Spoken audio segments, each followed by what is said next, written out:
உங்க லைஃப்ல ஒரு பெரிய திருப்பத்தை ஏற்படுத்த போகுது. நீங்க எதுக்காக ஒரு விஷயத்த செய்றீங்கன்னு கண்டுபிடிக்கிறது, அதாவது உங்க வை கண்டுபிடிக்கிறது. லாங் ரன்ல நீங்க நல்லா இருக்கவும், உங்க லைஃப் பத்தி ஒரு நல்ல ஃபீலிங் இருக்கவும் ரொம்ப முக்கியம். நிறைய பேரு அவங்க வேலையிலையும் ரிலேஷன்ஷிப்லயும் சந்தோஷம் இல்லாம அப்படியே போய்கிட்டே இருக்காங்க. சைமன் சினேக் எழுதின ஸ்டார்ட் வித் வை புக்ல அவர் என்ன சொல்றாருன்னா, நீங்க உங்க பர்பஸ் கண்டுபிடிச்சிட்டீங்கன்னா உங்க லைஃபும் கரியரும் சூப்பரா இருக்கும்னு சொல்றாரு. அந்த புக்ல ஒரு முக்கியமான விஷயம் என்னன்னா, மக்களை ஏமாத்தி வேலை வாங்குறதுக்கும் அவங்களை இன்ஸ்பயர் பண்ணி வேலை வாங்குறதுக்கும் நிறைய வித்தியாசம் இருக்கு. சும்மா சேல் ப்ரொமோஷன்ஸ் மாதிரி சின்ன சின்ன ட்ரிக்ஸ் கொஞ்ச நாளைக்கு வேலை செய்யலாம். ஆனா உண்மையா ஒருத்தவங்க நம்ம கிட்ட விசுவாசமா இருக்கணும்னா அவங்களை இன்ஸ்பயர் பண்ணணும். டெஸ்லாவை எடுத்துக்கோங்க. அவங்க ஏதோ டில்லு முள்ளு பண்ணி ஃபேன்ஸை சம்பாதிக்கல. அவங்க எதுக்காக இருக்காங்கன்னு அவங்களுக்கு நல்லா தெரியும். வேற லெவல்ல ஃபேன்சியான எலக்ட்ரிக் கார்ஸை உருவாக்குறது தான் அவங்க வை. ஸ்னேக் ஒரு கோல்டன் சர்க்கிள் பத்தி பேசுறாரு. Why, how, what. மக்கள் ஒரு கம்பெனி என்ன விக்குதுன்னு பாக்குறத விட அவங்க எதுக்காக அதை செய்யறாங்கன்னு பாக்குறதுல தான் அதிகமா இன்ட்ரெஸ்ட் காட்டுறாங்க.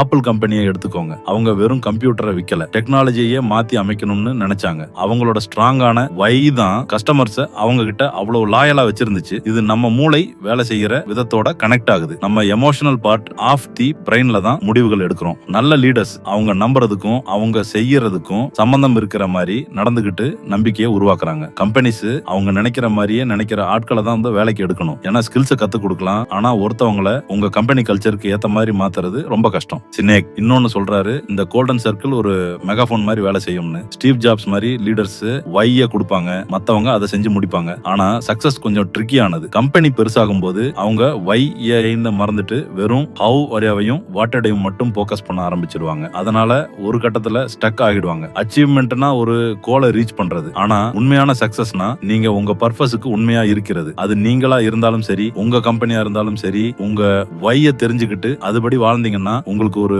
ஃபுல்ஃபில்மெண்ட் இருக்கும். அது ஒரு லாங் லாஸ்டிங் இம்பாக்டையும் கொடுக்கும். சோ உங்க வை கண்டுபிடிங்க மக்களே, லைஃப் சூப்பரா இருக்கும்.